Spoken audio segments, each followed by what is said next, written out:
கேஸ்ட்ரோனிக் மசில்னு சொல்லுவாங்க. நம்ம இதயம் என்ன வேலை பார்க்குதோ அந்த வேலையை அந்த மசில் பார்க்கும். இப்போ கீழேருந்து ரத்தத்தை என்ன பண்ணும், நடக்கும் போது பம்ப் பண்ணி இதயத்துக்கு அனுப்பும். பம்ப் பண்ணி இதயத்துக்கு அனுப்பும்போது இதயத்தை சுற்றி உள்ள உரை நடக்குது, பெரிகார்டிய உரைன்னு ஒரு இருக்கும். அதில் இல்லை உள்ளுக்குள்ளே உள்ள வர அந்த உரையில் வந்து நைட்ரஸ் ஆக்சைடு அப்படின்னு ஒரு வேதியியல் மாற்றம் நடக்கும். வேதியியல் மாற்றம் நடக்கும். அந்த நைட்ரஸ் ஆக்சைடு என்ன பண்ணும், நம்ம ரத்த நாளங்கள் இருக்கா, ரத்த நாளங்களை வந்து என்ன பண்ணும், நெகிழ செய்யும். ஈஸியாக ரத்தத்தை வந்து கொண்டு போகிறதுக்கு அந்த வழிவிடும் அந்த நைட்ரஸ் ஆக்சைடு. அப்போது நம்ம நடக்கிறதுனால ஈஸியாக நமக்கு பிளட்டு சர்க்குலேஷன் ஆகிடுச்சுன்னா எனர்ஜி உடம்புக்கு கிடைக்கும். சரி, அது இல்லாமல் இப்போது சர்க்கரை வியாதி வருதுல்ல, சர்க்கரை வியாதின்னு நிறைய பேருக்கு என்ன, சர்க்கரை வியாதியில் 2 இருக்குது. டைப் நம்ம வயிற்றுக்குள்ளே அதில் உள்ள வயிற்றுக்குள்ளே உள்ள ஒரு பாட்டு கிடையாது. அந்த கடையத்தில் வந்து லாங்கர் கன்செப்ட் அப்படின்னு ஒன்று இருக்கும். லாங்கர் கன்செப்ட்ல இருந்தால் இன்சுலின் போடும். அந்த இன்சுலின் போடுறதுனா என்னது, உடம்புல பெரும்பாலான மெட்டபாலிசம் நடக்காது. இன்சுலின் சுரக்கிறதுக்கு இந்த இன்சுலினோட சுரக்காமல் இருக்கிறதுக்கும் என்ன பண்ணும், நம்ம நடக்கும்.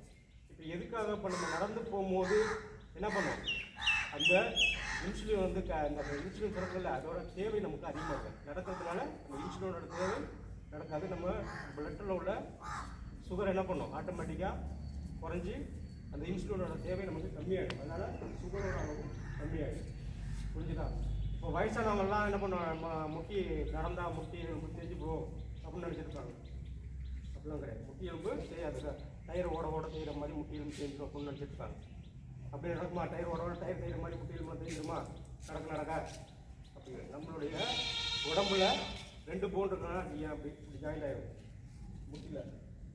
அவங்க சொல்லல ஃபியூமரஸ், டிபியா, ஃபிபுலா, இந்த இடத்துல உள்ளது பேட்டிலா, இந்த இடத்துல உள்ளது. இப்போது ஹியூமரஸ், டிபியா, ஃபிபுலா 2 இடத்துல எதுவுமே கார்டிலேஜ் அப்படின்னு வந்து ஒரு குஷன் போன்ற ஒரு அமைப்பு நம்ம உடம்புல. இந்த எலும்புலையும் இந்த 2 எலும்புக்கு இடையில இருக்கும் சைனோவியல் ஃப்ளூயிட் இருக்கும். அதுபோல் அதை சுற்றி சைனோவியல் மெம்பரைன்ஸ் அப்படின்னு ஒரு இது. அதுக்கப்புறம் லிகமெண்ட். இந்த ஒரு இதில் வந்து நம்ம வந்து இந்த இடத்துக்குலாம் வந்து பிளட் சர்க்குலேஷன் வந்து கம்மியாக இருக்கும். சீக்கிரமாக நமக்கு வந்து கம்மியாக இருக்கிறதுனால அந்த இடத்துல எனர்ஜி கிடைக்காது. அப்போ நம்ம நடக்க என்ன பண்ணலாம், இந்த சைனோவியல் ஃப்ளூயிட் என்ன பண்ணுவோம், புஷ் பண்ணி இறங்கும். அப்போ அதுவே வந்து என்ன பண்ணி எனர்ஜி எடுத்து என்ன பண்ணுவோம், மூட்டுக்கெல்லாம் எனர்ஜி கிடைக்கும். இப்போ நடக்காமல் இருந்தோம்னா அந்த மூட்டு ஸ்டிப் ஆகிடும். நடக்காமல் இருந்தால் என்ன பண்ணும், மூட்டை என்ன பண்ணும், மூவ்மெண்ட் கொடுக்காம ஸ்டிப்பாக இருக்கும். அது நடக்கிறதுனால மூட்டு தேய்மானம் அப்படிங்கிறது வராது. அதனால் நடக்கிறது நல்லது. இது எதுக்காக அவங்க சொல்கிறேன், ஒரு நாளைக்கு குறைஞ்சது ஒரு மனிதன் எத்தனை ஸ்டெப்பு நடக்கணும், 10,000 ஸ்டெப்பு நடக்கணும். எத்தனை ஸ்டெப்பு, 10,000 ஸ்டெப்பு. குறைஞ்சது 10,000 ஸ்டெப்பு நடந்தால் நமக்கு வரக்கூடிய இதய நோய்கள்லேருந்து 30% கம்மியாகும். இதய நோய் வர்றதுக்கான வாய்ப்புகள் என்னது, 30% கம்மியாகும். ஒரு காலத்தில் இதய நோய் எல்லாருக்கும், நான் உட்பட உங்களுக்கு, சாருக்கு, உள்ளவங்க எல்லாருக்குமே இதய நோய் அப்படிங்கிறது வந்து கன்ஃபார்மாக வரும். புரியுதா? ஏதோ ஒரு காலத்தில் வரும். அந்த வர்றதை வந்து 30% கம்மி பண்ணும் நடக்கிறதுனால. அதே மாதிரி 40% சுகர் வர்றதை பண்ணும். நான் நடக்கிறது சுகர் வராமல் இருக்காது, 40% கம்மி பண்ணும். அப்போ நம்ம அன்றாடம் செய்யக்கூடிய வேலைகள்லேருந்து ஒரு 10,000 ஸ்டெப் நடக்கணும்னு வச்சுக்கோங்க, எக்ஸ்ட்ரா ஒரு 1000 ஸ்டெப் நடக்கணும்னு வச்சுக்கோங்க. அந்த 1000 ஸ்டெப்பு உங்களுடைய ஆயுள் காலத்தில் 1000 ஸ்டெப்பு தான் இருக்கணும். நம்ம இப்போ நான் ஒரு 50 வயசு தான் இருப்பேன், இல்லை நான் ஒரு 10,000 ஸ்டெப்பு நடந்துட்டுருக்கேன். எக்ஸ்ட்ராவாக ஒரு 1000 ஸ்டெப்பு நடக்கணும்னு வச்சுக்கோங்க. நான் 50 வருஷம் இருக்கிறவங்க 50 வருஷத்துலேருந்து ஒரு 2 நாள் 3 நாள் எக்ஸ்ட்ரா இருக்கணும் உயிரோட. அதனால் நடக்கிறது நல்லது. நீங்கள் வந்து உட்காந்துக்கிறதுக்காக நீங்கள் வரக்கூடாது. புரியுதா?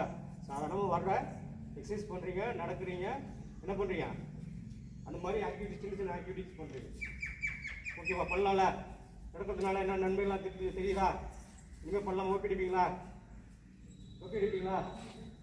அடிக்க மாட்டீங்களா? அது இல்லாமல் நடக்கிறதுனால என்ன நடக்கும், இப்போ நம்ம நடக்கும்போது நடக்கக்கூடிய சர்ஃபேஸை நம்ம யோசிக்கணும்.